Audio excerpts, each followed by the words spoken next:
তা আমরা যখন বলি আমরা সবসময় নেগেটিভটাই বলি। রাস্তায় তো আমরা দাঁড়ায় থাকি, 100টা কেসের মধ্যে 3টা কেসে আমরা মামলা দিই।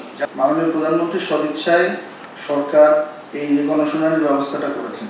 গণশুনানি মানে কি? গণশুনানি মানে হচ্ছে যে সরকারি কর্মকর্তারা সরকারি যে অর্গানগুলো কাজ করে তাদের কাজগুলোর ভেতরে কোথায় কোথায় ফ্ল আছে, কোথায় ত্রুটি আছে, টোটাল সিস্টেমটাকে আরো কিভাবে ইমপ্রুভ করা যায় সেই বিষয়টা যারা সেবাটা সরাসরি নেয় তাদের কাছ থেকে যদি শোনা যায় তাহলে আমরা আমাদের ভুলগুলো বা আমাদের সমস্যাগুলো স্পট করে পরবর্তীতে আমরা এটা সিস্টেমটাকে আরো বেটার করব। আমার মনে হয় যে এখানে যারা এখানে উপস্থিত আছেন আমরা দীর্ঘ সময় যাবত আমাদের সম্মানিত প্রধান অতিথি মহোদয় অত্যন্ত ধৈর্য সহকারে শুনেছেন। আমার মনে হয় যে এখানে এরকমও কিছু লোক থাকতে পারতো যারা শুধুমাত্র বিআরটি এটা খারাপ এটা খারাপ এটা খারাপ এগুলো না বলে যে বিআরটির কাছ থেকে হ্যাঁ আমি একটা ভালো সেবা পাইছি, এরকম একটা লোক কি মানুষকে নেই? তা তো না। তা আমরা যখন বলি আমরা সবসময় নেগেটিভটাই বলি, ভালোটা আমরা কখনো বলি না। তারপরেও যে বিষয়গুলো আপনারা এনেছেন তার মধ্যে থেকে আমরা যেহেতু আমরা রোড সেফটি নিয়ে এখানে যারা আছেন সবাই আমার খুবই কাছের লোকজন, দীর্ঘদিন যাবত আমরা একসাথে আছি। আমি তো 1-1.5 বছর হয়েছে, তারও আগে থেকে আপনারা এখানকার বিভিন্ন বিষয় নিয়ে কাজ করছেন। আপনাদের অভিজ্ঞতা নিঃসন্দেহে অনেক বেশি সমৃদ্ধ। কয়েকটি বিষয় আমি বলতে চাই। এই অনটেস্ট গাড়ি রাস্তায় চলা অথবা এই যে সিএনজি বলেন অন্যান্য ভেহিকেলগুলো রেজিস্ট্রেশন বিহীন গাড়িগুলো বাইরে চলার ব্যাপারে কথা হয়েছে। আমি জানি না যে এখানে যে ড্রাইভার ভাইরা আছেন আমি সবার প্রতি শ্রদ্ধা রেখেই বলছি যে আপনারা মোটর ভেহিকেল একটা কয়জন পড়েছেন, অর্থাৎ মানে সড়ক পরিবহন আইনটা আপনাদের কেউ কি পড়েছেন কিনা? হ্যাঁ ঠিক আছে, আপনারা অনেক বেশি শিক্ষিত না হতে পারেন কিন্তু আপনাদের তো ন্যূনতম স্বাক্ষর জ্ঞান আছে।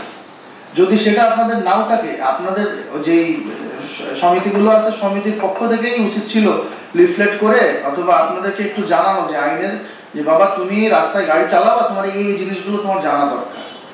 আমি মনে করি যে রেজিস্ট্রেশন ব্যাপারটাতে আপনাদের একটা বড় ধরনের মানে জ্ঞানের একটা ঘাটতি রয়েছে। আসলে এখানে দেখেন একজন শোরুমের মালিক ছিলেন, আরো নিশ্চয়ই অনেকেই ছিলেন, শোরুমের মালিক নিজেই জানেন না যে ওনার শোরুম থেকে রেজিস্ট্রেশন করার পরে গাড়িটা বাইরে বের করতে হবে। আপনারা তো প্রথমেই দেখলেন। তাহলে এইটার জন্য সাফার করছে কে? ড্রাইভার। ড্রাইভার তো গাড়ি কিনতে আসছে, গাড়ি কিনতে এসে শোরুম থেকে গাড়ি কিনে নিয়ে চলে গেল। তাহলে যিনি শোরুমের মালিক ওনার ভেতরে তো এতটুকু দায়বদ্ধতা থাকা উচিত যে না আমি তো রেজিস্ট্রেশন ছাড়া তোমার বাবা গাড়িটা দিতে পারবো না। এবার আমি রাস্তায় ট্রাফিক পুলিশ আমার দাঁড়ায় আছে, ও যখন গাড়ি একটা দাম দিল কেউ বা তোকে যাই তো গাড়ি সেদিন কিনছি রেজিস্ট্রেশন নাই, তখন আইন অনুযায়ী ট্রাফিক পুলিশ কি করবে? কি করা উচিত?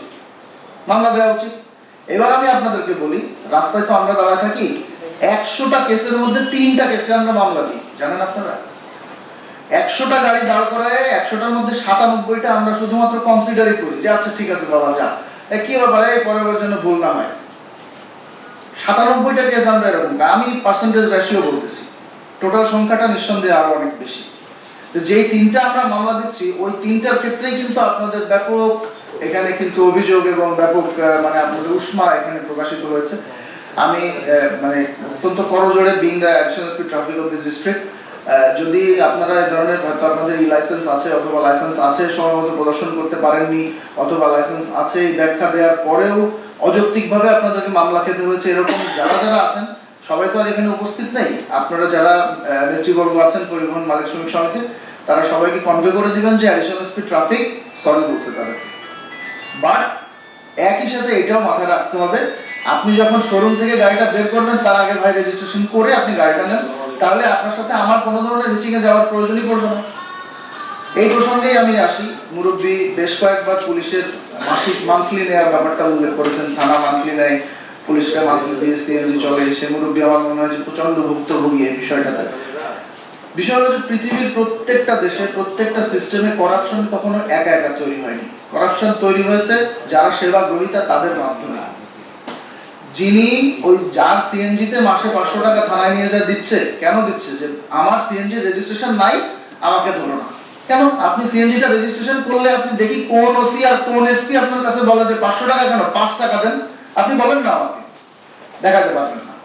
আপনার সিএনজি রেজিস্ট্রেশন নাই, আপনার গাড়ির কাগজপত্র ঠিক নাই, এই জন্য আপনি পুলিশকে মান্থলি দেন, অমুকরে মান্থলি দেন, তমুকরে উইকলি দেন, এগুলো সিস্টেমের ভিতরে আপনাকে যেতে হচ্ছে। আপনি জানেন না, কালকে থেকে আপনি জনগণ, আপনি আইন সম্পর্কে জানবেন, আপনার রাইট সম্পর্কে জানবেন, সেই জন্যই তো আমরা এই গণশুনানিগুলো তৈরি করছি।